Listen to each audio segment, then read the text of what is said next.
Assalamu alaikum, habarini za asubuhi. Leo ni siku nyingine tena, ninakwenda kuandaa mandazi na nilishakanda ngano yangu nikaiweka ikaumuka, then nimekata madonge yangu nimetoa madonge 8. Kwa hiyo madonge 8, kila donge moja linatoa mandazi 4. Kwa hiyo naanza kwenda kukata na mtaona jinsi nilivyoyakata na kuyachoma. Na hapa mandazi nimeshakata, yako tayari kwa kwenda kuyachoma. Mandazi yangu yametoka mazuri makubwa. Sasa nakwenda kuyatia katika mafuta. Mafuta tayari nimeshaweka kwenye moto. Hayo hapo nisha test, ishapata moto. Sasa ninakwenda kutia mandazi. Na hayo ni mandazi yangu yako jikoni.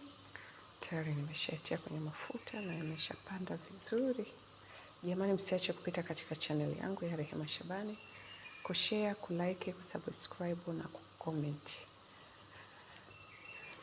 Na huu ni muendelezo wa mandazi yangu yanavyoendelea kuiva. Mashallah, yako vizuri kabisa. Jamani, msiache kupita katika channel yangu ya Rehema Shabani, kusubscribe, kucomment, kushare na kulike. Ninawapenda sana, na siku ya leo ninakwenda kutayarisha maandazi ya nazi ya kunywea chai. Maandazi matamu yametiwa hiriki pamoja na nazi. Asanteni sana na kwaherini. Bye.